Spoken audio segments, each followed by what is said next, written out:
Honey is one of the most unique substances on Earth. In fact, it is the only food consumed by humans that is produced by insects. Bees are awe-inspiring in their ability to create honey, transforming the nectar of flowers into an edible delicacy. The honeybee's process of foraging from nearby plants means that every honey is unique to its environment. It all begins at the apiary where it is made. The plants, air quality, even weather patterns all contribute to the unique characteristics of honey. To tell you the story of Maasai Honey, we travel to Ololosokwan. A full day's journey from the closest city, this remote Maasai village is located on the edge of the Serengeti National Park in Northern Tanzania. The village is widespread, with homes scattered across the natural landscape, leaving enough space for livestock to graze. Footpaths wind through the land, where villagers may walk long distances on their daily tasks. Women trek through the village in order to fetch water for their families. They fill up large plastic buckets and carry them on their backs. Water is plentiful in the rainy season, but sparse during long seasons of drought. Once per week is the local market, where villagers buy or trade for food and other basic necessities. Women carry these goods back home, then collect firewood for cooking for their large families. For most Maasai women, their lives are limited to these tasks, fetching heavy loads of water and firewood, cooking, plus caring for children and livestock.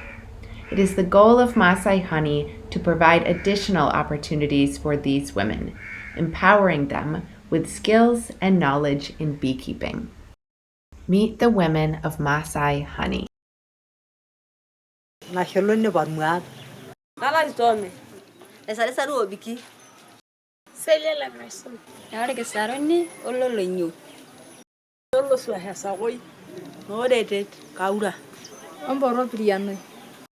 Elisa Jackson.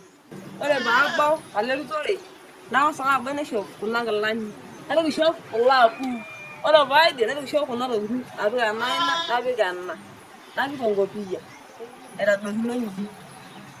Ore yiok naa ikipuo oshi erutore naa ikipuo saa 11 nikipuo orboketi nikinchop inkilani nikipuo aaturr inkidong'i nikiata imodiok oltomia nikipuo aapik enkima aiterunye nikiata enkibiriti nikipuo aasisho tolale kipuoito aaturr nena kidong'i nikipuo aabol inkidong'i ang' nikipik osumaku lempuruo aawoshoki enakata eton itu kintadou enkidong'.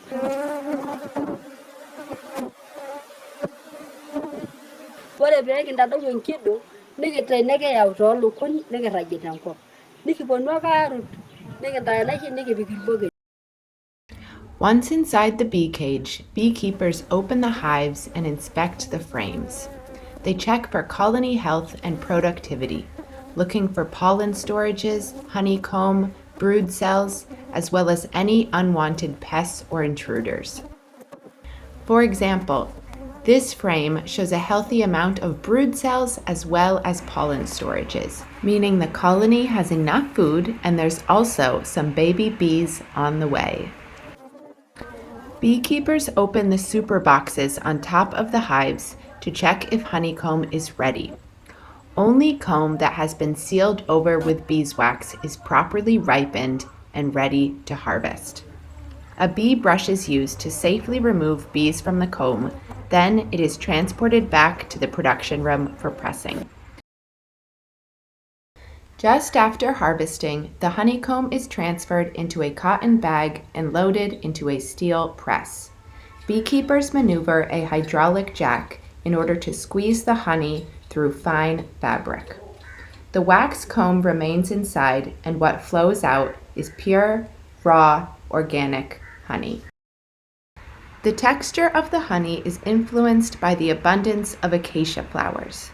All honey contains a combination of glucose and fructose sugars, but acacia honey is particularly high in glucose.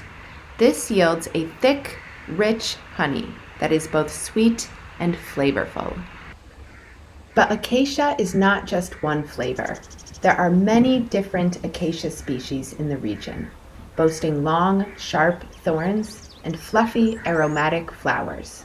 Providing both pollen and nectar, they are perfect foraging sources for the bees.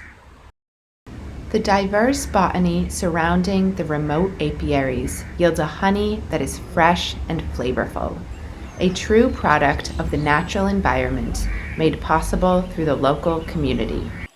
We invite you to taste the sweetness of the Serengeti through Maasai Honey.